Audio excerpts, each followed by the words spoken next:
Hey guys, welcome back to the channel. So today we have a 2004 BMW 3 Series. This one is referred to as the E46 chassis. And what we're going to be doing is the lower control arm.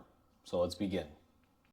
So before we begin this video, these control arms, just to kind of show you guys, they are a little bit of a weird setup. Other than it looking like a really big boomerang here, they are actually two-piece and they come with two joints. So this would be the rear bushing. This is what holds it into place, and it has the corresponding finger on this end. Now you will also find that it has a lower ball joint that bolts up to the knuckle and a ball joint that bolts up to the subframe. It can be a little intimidating looking, but it's actually not horrible. So let me get you guys underneath the car and show you the first step. Alright guys, so we are underneath the car and you will see you have a ball joint that connects to the knuckle here. This is where your rear bushing goes, and you'll notice the other joint is up here. Now this is probably the more difficult one, and it's worse on the driver's side than on the passenger side. Let me get my lighting in here correctly so I can actually show you guys where the issue is or where the hard part is. Now if you're looking at the inner tie rod and you kind of go up on the frame, you will see that bolt right there by the motor mount. That is the bolt that holds on that ball joint that goes through the subframe. So what we're gonna do is we're gonna go ahead and we're gonna loosen up the one here on the knuckle. That one's really easy. All you're gonna do is just grab your wrench. I like to use this really long style wrench right here, and you're just gonna put it on there and you're gonna basically break it loose and get it off. Once you go ahead and you take your bolt off, what you're gonna wanna do is remove the joint from the knuckle. Now on this one, I choose to use a hammer. I'm just gonna tap it right here. If you're gonna be reusing the part, you wanna try to save it. Now you don't wanna hit the aluminum. In this case, if I hit it, it doesn't matter because I got a new control arm, but you mainly wanna hit on the knuckle. And what you're looking to do is just kind of rattle it loose. What the hammer does is it vibrates it and it gets it loose and knocks it out. So I'm gonna go ahead and do that off camera.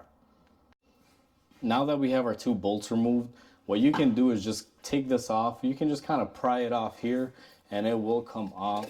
What I like to use is my little pry bar, and you're just gonna grab it and do that. And you guys can see, now the only thing holding it in is up here, and it's gonna be the joint on the frame. Let me get you guys zoomed out and I'll show you the process on that one. Now I have you guys positioned as best as I could. The bolt that we're after is right here. As you guys can see, here's your motor mount. There's the bolt that holds on that control arm. It's right above where your boot is for your tie rod. So what we're gonna do is grab our wrench, and this is gonna be tough, guys. This is probably the worst bolt out of them. You're gonna wanna take your wrench, put it on there like so. Sorry, I bumped you guys. Then you're gonna wanna go ahead and remove it. Now, I'm gonna do this off camera, and I'll be back with you guys once I have it done. It takes time and patience, but you'll be able to get it off, guys. The only time they're really problematic is if they're seized, but they do come off pretty good normally.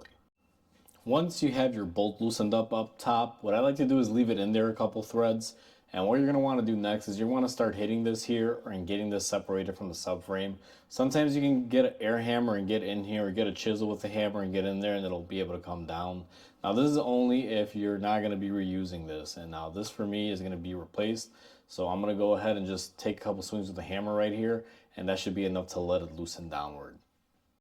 I went ahead and I gave it about 3 solid hits and it came off. You just saw it drop. Now what I'm going to do is just get in here, and the reason why I kept that upper bolt in there is I'm working underneath this. I don't want this to fall and hit me in the face. So I kept this nut on here a couple threads. I'm going to go in there right now with my hand and just kind of unloosen it, and then we can go ahead and get our whole control arm off. I have you guys positioned in the rear where our bushing would go. What we're going to do is go ahead and install this with the 2 bolts that came off. They're just like this. When you install this, it only really goes on one way, and there's a left and a right, so be mindful. And you're going to want to line up these little cutouts into these little raised parts of the frame here.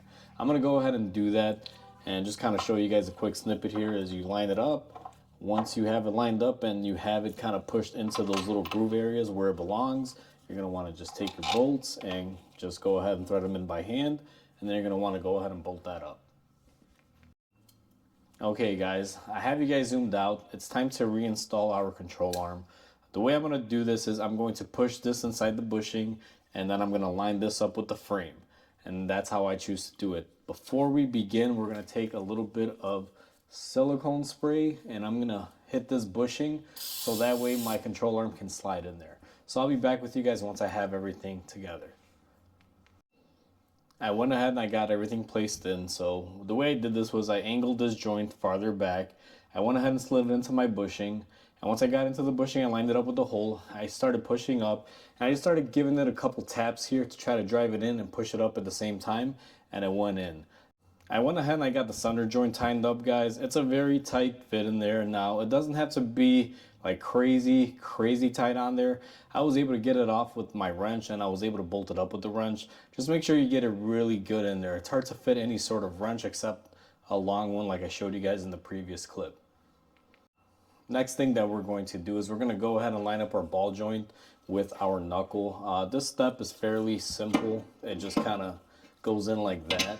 And once it goes all the way through, what you're going to want to do is go ahead and take your bolt or nut, put it on there, and go ahead and tighten that up.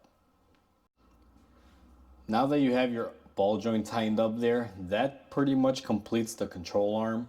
Now, my car is missing the tie rod. Obviously, it goes right here, guys. There's going to be a separate video on how to do inner outer tie rods on this car. But if all you're doing is the control arm, once you have the bushing installed in the back, you tighten up the center bolt and you tighten up this ball joint here. What you're going to want to do is go ahead and put the wheel on and you're good to go. You know, it's all set. So with that said, hopefully you guys enjoyed this video. This is kind of a new style video that I'm doing where I don't take you through every little thing. I just kind of show you step by step. Let me know if you guys like this way or you kind of like seeing the odds and ends of the little video parts. So hopefully you guys enjoyed. Comment, like, and subscribe. Definitely helps my channel grow. Hope you guys have a great day. I'll catch you guys on the next repair.